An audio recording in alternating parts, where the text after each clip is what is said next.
So student, see how to enter a date and time. We follow certain steps. Okay, first we type the date in the cell. आप पहले cell में एक date type करेंगे, ठीक है। उसके बाद आप होम टैब पे जाएंगे, ठीक है। हमारा जो होम टैब आपके जस्ट टाइटल बार के नीचे रहता है, आप होम टैब पे जाएंगे। होम टैब पे आपको सेल ग्रुप मिलता है, ठीक है। होम टैब के बाद आपको सेल ग्रुप पे जाना है। उसके बाद क्लिक करना है format drop down button. You just go another option format drop down button. Okay, the next step is a drop down list appear. Select the format cell option. उसके बाद आपको फॉर्मेट सेल ऑप्शन पे click करना है, ठीक है। जैसे ही आप करते हैं तो आप यहाँ देख रहे हैं कि एक हमारा फॉर्मेट सेल खुला, डायलॉग बॉक्स अपीयर हुआ, ठीक है। आप देख रहे होंगे कि यहाँ पे कैसे फॉर्मेट सेल का एक डायलॉग बॉक्स अपीयर हो गया। So fourth number step is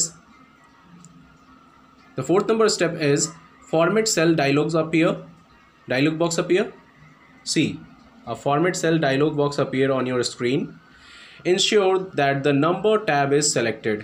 यानी यहाँ पे श्योर करें कि आपका नंबर टैब है कि नहीं। आप यहाँ देख रहे होंगे नंबर टैब, ठीक है, अलाइनमेंट, फॉन्ट, बॉर्डर, ठीक है। उसके बाद आप फिल, उसके बाद प्रोटेक्शन, ये सारे ऑप्शन आपके अवेलेबल हैं, ठीक है। तो आप उसके बाद डेट एंड टाइम पे, ठीक है, क्लिक नंबर पे करेंगे। नंबर पे करने के बाद आप नंबर टैब पे क्लिक करते हैं तो डेट टाइम का ऑप्शन आता है, ठीक है। डेट टाइम का ऑप्शन आता है, उस पर क्लिक करते हैं, कैटेगरीज लिस्ट खुलता है। उसके बाद आपको साइड में आपका वो फॉर्मेट दिखता है, डेट एंड टाइम का फॉर्मेट दिखता है। आप वहाँ से उस फॉर्मेट को सेलेक्ट करते हैं, सुटेबल डेट को, टाइम को। उसके बाद आप उसे ओके करते हैं, ठीक है। आपके राइट साइड पेन में वो आपको नीचे की ओर दिखता है, वो फॉर्मेट टाइम और डेट का। उसके बाद आप वहाँ से सेलेक्ट करते हैं और वो आपका ओके होता है, तो जाकर के वो आपका टाइम और डेट वहाँ शो होता है आपके सेल में। इस तरीके से आप अपने सेल में डेट एंड टाइम एंटर कर पाते हैं, ठीक है। दिख रहा है आपको यहाँ पे किस तरीके से हम सर्टेन ऑप्शन को लेकर के आप अपना डेट एंड टाइम एंटर कर सकते हैं। The next is inserting cell row and column. How to insert cell row and column in our Excel table. कैसे हम टेबल में हमारा वर्कशीट एक्सेल जो है, ठीक है, उसमें हम कैसे रो, सेल को और कॉलम को इंसर्ट कैसे करेंगे, आप लोग स्टेप्स को देखेंगे, ठीक है। सेलेक्ट अ सेल और रेंज ऑफ सेल। सबसे पहले आपको एक सेल या रेंज ऑफ सेल को सेलेक्ट करना है, ठीक है। उसके बाद जहां भी आपको चाहते हैं कि एक न्यू ब्लैंक सेल या रो या कोई कॉलम को ऐड करना हो, ठीक है, जिस भी सेक्शन पे, जैसे मान लीजिए हमें A6 में, ठीक है, हमने सेलेक्ट किया A6, सेलेक्ट किया। सेलेक्ट करने के बाद आप होम टैब पे जाएंगे, click on the home tab. उसके बाद click on the insert drop down arrow in the cell group. उसके बाद आप देखेंगे इंसर्ट पे गए, इंसर्ट ऑप्शन पे खुला, आपको यहाँ इंसर्ट एक स्क्रीन खुला इंसर्ट का। वहाँ पे आपको सर्टेन मेनूज दिख रहे हैं, अपीयर हुए, ठीक है। आपको वहाँ पे इंसर्ट सेल पे जाना है। इंसर्ट सेल ऑप्शन पे जा करके क्लिक करते हैं तो आप there is another screen appear on your computer. Okay, in this screen you see certain options are available and you just select any one of them. Okay, insert dialog box appear हुआ। उसके बाद insert dialog box में आपको certain option आया, shift cell right, shift cell down, entire row, entire column। आप जो भी section को सेलेक्ट करोगे आपका वो परफॉर्म हो जाएगा, ठीक है। इस तरीके से आप अपने नए सेल को, नए रो को और नए कॉलम को इंसर्ट कर सकते हैं। Excel insert new blank row right above the current row. यानी अगर कोई आप न्यू ब्लैंक रो करते हैं, ठीक है, न्यू रो को आप ऐड करना चाहते हैं, इंसर्ट करना चाहते हैं, तो आपके करंट रो के जस्ट ऊपर वो ऐड होता है, ठीक है। आप देखोगे यहाँ पे जैसे हमारा ये पहले 5th नंबर जस्ट ऊपर था, ठीक है, तो हमने ऐड करना चाहा एक न्यू रो, ये हम न्यू रो को ऐड करना चाहा तो वो हमारा क्या हुआ, रो ऐड हो गया। यानी जो 5th नंबर था उसके जस्ट ऊपर वो न्यू रो ऐड हुआ, यानी कोई भी अगर न्यू रो ऐड करेंगे तो वो न्यू रो हमारा जस्ट ऊपर, यानी जो कंटेंट होगा लिखा हुआ उसके जस्ट ऊपर वो हो जाएगा। ठीक है, उसी तरीके से कॉलम में भी आप देखेंगे, ये हमारा कॉलम है, ठीक है, ये हमारा कॉलम है, ऑलरेडी फिल है सी कॉलम में। तो हमने क्या किया कि हमें सी को आगे फॉरवर्ड करना है, नेक्स्ट कॉलम में फॉरवर्ड करना है। तो हम क्या किए, वहाँ पे गए, कॉलम के ऊपर गए, क्लिक किए न्यू कॉलम पे, ठीक है। उसके बाद आप यहाँ पे देखेंगे कि न्यू कॉलम आपका सेलेक्ट हो गया।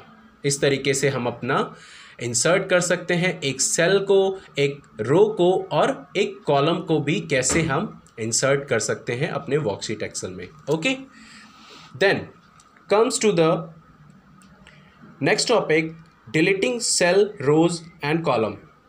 How to delete cell, row and column? We follow certain rules and steps. First we select cell और range of cell to be deleted. पहले कोई एक सेल या रेंज ऑफ सेल को सेलेक्ट करेंगे जो डिलीट करना हो, ठीक है। उसके बाद होम टैब पे जाएंगे, होम टैब पे जाने के बाद आप सेल ग्रुप में जाएंगे, ठीक है, सेल ग्रुप में जाएंगे। सेल ग्रुप में जाने के बाद क्लिक करेंगे डिलीट ऑप्शन पे, ठीक है। डिलीट ऑप्शन पे क्लिक करेंगे तो एक डिलीट का आपको डायलॉग बॉक्स अपीयर दिख रहा है आपको यहाँ पे। सेम इंसर्ट ऑप्शन की तरह आपको यहाँ पे वो डिलीट ऑप्शन भी आया। इसमें भी 4 ऑप्शन अवेलेबल हैं। तो आप जिस भी सेल को या रो को, कॉलम को डिलीट करना चाहते हैं, आप बाय सिलेक्शन करते हैं ऑप्शन को, उसके बाद वो परफॉर्म हो जाता है। उसके बाद ड्रॉप डाउन लिस्ट से आपको उस सेल को सेलेक्ट करना होता है। सेलेक्ट करते हैं तो आपका वो सेल या रेंज ऑफ सेल आपका डिलीट हो जाता है। उसके बाद आप उसको ओके बटन प्रेस करते हैं तो आपका वो सेल डिलीट हो जाता है, रो डिलीट हो जाता है, ठीक है। So next topic is resizing row and column. Resizing row and column, how to resize our row and column, ठीक है। आप 2 तरीके से कर सकते हैं। पहला तो आप माउस के ज़रिए आप क्लिक करते हैं उसके रो और कॉलम हेडर पे, तो आप वहाँ पे प्लस साइन के ज़रिए आप 2 तरीके से कर सकते हैं, ठीक है। एक तो आपका रो हेडर और रो कॉलम के ऊपर क्लिक कर करके आप उसे इंक्रीज़ कर सकते हैं, उसका विड्थ बढ़ा सकते हैं।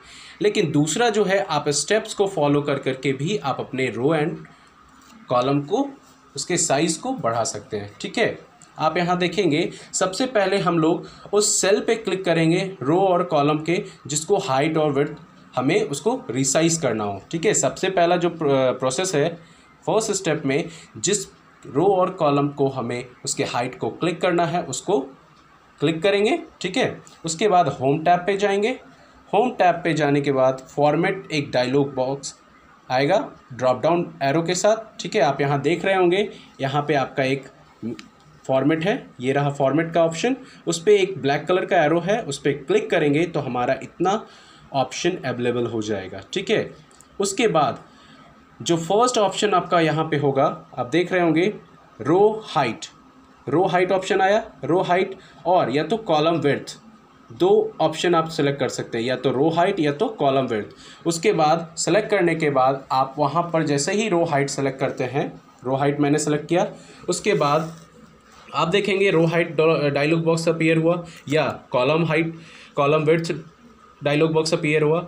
आप वहाँ पे उसमें सर्टेन वैल्यू देना होगा, वैल्यू को पुट करना होगा रो के लिए और कॉलम विड्थ के लिए। उसके बाद आप उसको ओके बटन प्रेस करते हैं तो आपका वो रो हाइट और कॉलम विड्थ चेंज हो जाता है। इस तरीके से आप अपने रो और कॉलम को रिसाइज कर सकते हैं 2 तरीके से। पहला तो आप माउस क्लिक करते हुए रो हेडर और कॉलम हेडर पे जा कर के उसके प्लस साइन को इंक्रीज़ और डिक्रीज़ कर सकते हैं, ठीक है। उसके बाद दूसरा ऑप्शन बाय स्टेप, आप फॉर्मेट ऑप्शन पे जा कर के ड्रॉप डाउन मेनू पे आप रो हाइट और कॉलम विड्थ को सेलेक्ट करते हुए आप उसमें वैल्यू पुट करते हैं रो हाइट में और कॉलम विड्थ में। उसके बाद आपका वो इंक्रीज़ होता है with the help of these steps.